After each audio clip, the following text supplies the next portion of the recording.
सतगुरु माता सुदीक्षा सविंदर हरदेव जी महाराज जी की जय। तू ही निरंकार मैं तेरी शरणाम मैनू बख्श लो। संत निरंकारी मिशन में सदगुरु माता सुदीक्षा जी आज हमें यही पैगाम दे रही हैं, यही समझाने का प्रयास कर रही हैं कि समय रहते तू अपने आप को पहचान ले, बेदेही हो जा, मुक्ति प्राप्त कर ले। ये समय तेरा बहुत अच्छा है, तुझे मानव चोला मिला है। तेरे हाथ में कुछ नहीं है, सब कुछ निरंकार के हाथों है। सिर्फ चिंता को छोड़ के चिंतन कर। सगे संबंधी रिश्ते नाते तेरे कोई काम नहीं आएंगे, सिर्फ काम आएंगे तो निरंकार प्रभु परमात्मा। इनसे संधि कर ले, इनसे संबंध बना ले, अपने पक्के संबंध। काम सिर्फ और सिर्फ सदगुरु जी ही आते हैं, जो साकार रूप में निरंकार आए हुए हैं धरती पर। हमारे हाथ में रेत है, हमने मुट्ठी बांधी है, निकले चले जा रहा है। समय रुकेगा नहीं, समय का घोड़ा दौड़ता चला जाएगा।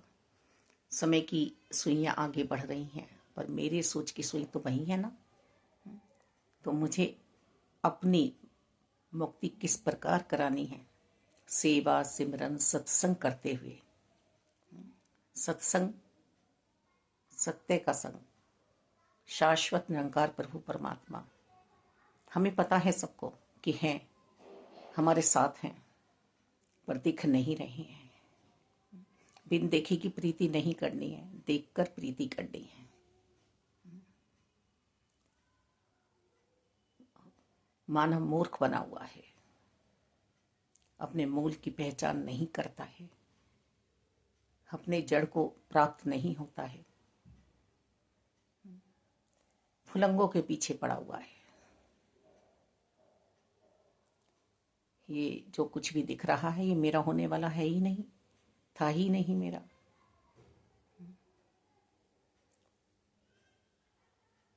बिच्छू मेंढक कछुआ सांप बने थे ना हम, क्या दशा थी हमारी। नाली का कीड़ा। और मानव भी आज ऐसा है जो पशुवत व्यवहार कर रहा है, ढलक रहा है कभी इधर कभी उधर, और अपने आप को भटकन में डाल रहा है, परेशान कर रहा है। ये हाड़ माच चाम की काया, कितनी गंदगी है इसके अंदर, इसे अपना समझ रहा है। सही है, इसे सजाना है, संवारना है, श्रृंगार करना है, पर सबसे पहला श्रृंगार मन का होना चाहिए। मन का श्रृंगार कभी ना उतरे मालिक। चाहे हमारे आसपास जितने भी कांटे हों, जितने भी कांटे हमारे कोई चुभाए, पर हमने अहंकार को ना भूले कभी भी। ये तो चलती फिरती छाया है,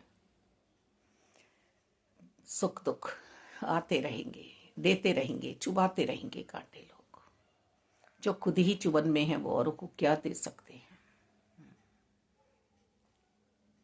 सदगुरु जी के जो गुरसिक है उनसे धर्मराज भी लेखा नहीं मांगता है। सदगुरु जी के गुरसिखों को बख्शा जाता है। सदगुरु जी बिना गति नहीं है, शास्त्रों में भी लिखा है। और ये जात मजहबों में नहीं है बटे हुए सदगुरु जी। आज हमें जो ज्ञान दिया जा रहा है वो वही ज्ञान है जो गीता जी में दिया गया है अर्जुन जी को,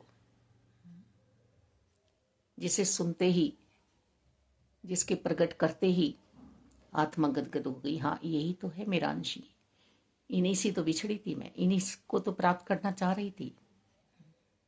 दासी के तो मन में हमेशा बचपन से यही बात आती थी कि ये थोड़ी सी देर के लिए तो नहीं है मेरे पास, ये घर के एक कोने में तो नहीं है, ये सब जगह क्यों नहीं है, ये हर पल भक्ति क्यों नहीं हो सकती, हर पल हमारे साथ क्यों नहीं रह सकते, क्यों ये विशेष विशेष मौक़ों पे भक्ति होती है। एकादश को ही सत्संग क्यों होता है, अष्टमी को ही व्रत क्यों होता है, पूर्णमासी को ही व्रत कथा क्यों होती है। इतनी भूख इतनी प्यास थी अंतरकरण में, अरे इन्होंने मिला दिया। आज मैं कहूँ कि नहीं, अरे सरदार जी मेरे जीवन में आए, सतगुरु बाबा देव जी तो असरदार निकले। मालिक मुझे किसी चीज़ की कमी नहीं आई, दुनियाई तौर पे भी। प्यार प्यार प्यार बांटना है और प्यार ही बनना है, प्यार ही देना है सबको। प्यार ही तो परमात्मा है मालिक। दुनियाई तौर पे हमसे लोग घृणा करते हैं, नफरत करते हैं। क्यों? कोई कहता है पैसा नहीं है, कोई कहता है ऐसा है, कोई कहता है वैसा है। अन्याय को सहन करने वाला वास्तव में ही एक समय इस दुनिया में किसी को भी अपने साथ लेकर नहीं चलता है, क्योंकि वो सबसे थक चुका है।